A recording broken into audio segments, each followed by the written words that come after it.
A África hoje é o continente mais cristão do planeta. Os próprios africanos estão percebendo a limitação deles, não só na explicação da realidade do universo, mas da realidade da explicação da vida e da espiritualidade. O evangelho chegou na África antes de chegar na Europa. Atos 8, a fé evangélica na África. Atos 16, pela primeira vez, a fé evangélica na Europa, chegando na Grécia. Então a Europa chega depois. Eu trabalho com Exu e Pombogira. Na Bíblia cita o nome deles? Eu nunca me recordo. Não, esse então, nome foi... Como que você acusa o meu Exu e uma Pombogira, sendo que nem é citado na Bíblia? E Deus, ele sabe de tudo antes de acontecer. Então ele já sabe que nós iríamos cultuar essa energia. Por que ele não deixou em alerta? Então, Deus, ele sabia que Adão ia comer do fruto? Você acredita nessa história? Sim, acredito. Você acredita? Eu acredito que ele ia ser testado. Então você acredita no que está escrito na Bíblia? Em algumas coisas. Só o que é conivente para você. Não. De uma fonte pode sair uma água doce e uma água amarga? Sim, pode. Só você Me mostra uma fonte. No Brasil ou em qualquer lugar do mundo. Só você ir em lugares que tem praias e rios se encontrando. Super comum. Não, mas a fonte, falei da fonte. Não que quando se encontrar, sim, óbvio. Sim, mas a mesma fonte. Tem uma cachoeira aqui, tem a mesma fonte sai água doce e água salgada. Fonte, não, mas então pronto. Então se você acredita numa coisa na Bíblia, igual, eu acredito em Jesus. Qual é o livro que mostra Jesus? A Bíblia. Mas eu só acredito quando ele fala que ama. Mas quando ele fala lá em Mateus capítulo 7 que vai mandar pro inferno, eu já não acredito. Mas você mesmo falou pra mim, no outro parte que eu sentei aqui, que nem todos os versículos da Bíblia, nem tudo se segue. Quem falou isso foi você. Os descritivos, que contam uma história de perversidade, de guerra, não. É óbvio que não. Então, aí só pra ainda demonizar um livro histórico. Os meus guias, aí tem que seguir. Eu trabalho com Exu e Pombogira. Certo. Tem na Bíblia? Então, é claro que não. Na Bíblia também não tem caqui e nem melão, né? Que a gente encontra dos novos tipos aqui. Melão até que tem o melão antigo, que é citado lá no Egito, né? A questão é que a gente não pode avaliar uma realidade como essa a partir dos fatos específicos, de detalhes. Você tem que ver o que está por trás disso. Então, se alguém fala, por exemplo, está fazendo referência a Exu, a Pombagira, na própria tradição, né, quando você observa a realidade que tem a ver com a tradição afro-brasileira, com o chamado equilíbrio entre o Aie e o Orum, quando você menciona o elemento do Exu, ele não está ligado a coisa positiva, não está ligado a coisa favorável. E mesmo assim, Pombagira é assim chamada, ligado com um tipo de realidade espiritual que está associado à sensualidade. Então, acho que o que faltou ela explicar muito bem o que quer dizer eu trabalho com isso. Quer dizer, eu favoreço os Exus, as Pombagiras, eu acho que eles estão beneficiando a humanidade. Do que ela está falando?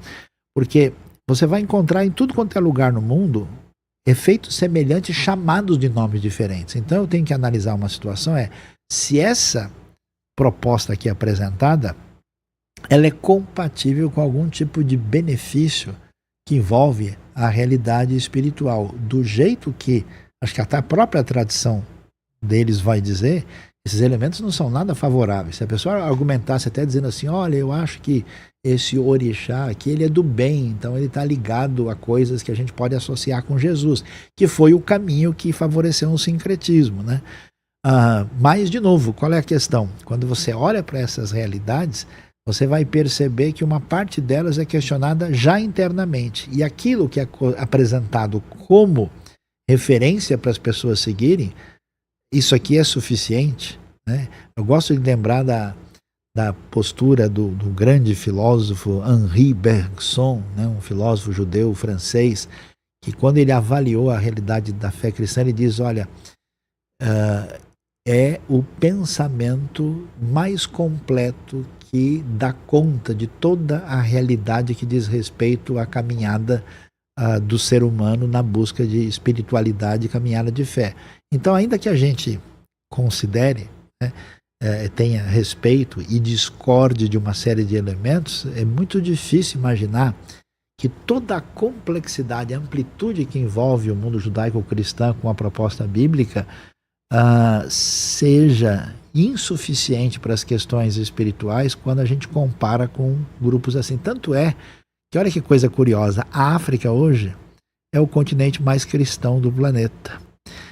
Esses mitos principalmente têm essa origem, mas os próprios africanos estão percebendo a limitação deles, não só na explicação da realidade do universo, mas da realidade da explicação da vida e da espiritualidade. E por isso, a maior igreja cristã de Londres é nigeriana. É uma coisa impressionante. Eu estive em lugares da África onde eu vejo missionários africanos indo de um país para o outro para anunciar o evangelho. Eu sigo uma influenciadora. Tem uma que é da Nigéria, mas tem uma que é de Angola também. Angola. E ela fala muito, tipo assim, o pessoal acha que quando chegar aqui na África, então, você vai encontrar o pessoal falando de Exu, de Orixá. E não, e na verdade eles têm até mesmo tem eles têm uma ideia de que, tipo, isso é um estereótipo que meio que criou do nada. Porque, na verdade, quando você vai lá, você vê as igrejas, você vê o pessoal rezando, você vê o pessoal com a Bíblia, você vê o pessoal fazendo... Inclusive, tem um pouco de, como você falou, de missionários, né? Que eles trocam de países e recebem pessoas de outros países também. Então, é uma coisa mais consolidada do que a gente imagina. A proposta de libertação, de salvação bíblica, ela bate fundo no coração africano. Não sei se você sabe, o evangelho chegou na África antes de chegar na Europa. A África então, Agostinho era africano, não é? Sim, ele era de Tagaste, na região hoje, que está no norte da África, ali na Argélia, mas assim, mesmo que ele fosse do continente africano, ele não era exatamente uma pessoa do ambiente da África subsaariana. Mas o evangelho chega em Atos capítulo 8. Agostinho é século IV, lá na frente, chegando no século V. Atos 8, Filipe... ele vai ser orientado para falar de Cristo para o sujeito que era o tesoureiro da rainha da Etiópia. E aí ele conhece a fé e vai descer e dar origem à tradição daquilo que vai se desenvolver na África, no Egito, na Etiópia, no cristianismo, antes de chegar isso na Europa. Marcos, do Evangelho, foi viver no Egito, em Alexandria. Então, entendi. E veja, Atos 8, a fé evangélica na África. Atos 16, pela primeira vez, a fé evangélica na Europa, chegando na Grécia. Então, a Europa chega depois. Então, existe toda uma tradição. A pessoa fala, não, olha, eu queria um negócio de raiz africana, mas qual? Tem muitas coisas de raiz africana, você escolhe o que você acha melhor. Então, eu entendo a sinceridade, a busca dessas pessoas, mas a amplitude da fé, quando você envolve a pessoa de Cristo, os evangelhos, a mensagem, ela é incomparável. Eu nunca encontrei nada semelhante em todos os meus 65 países e 62 anos de vida.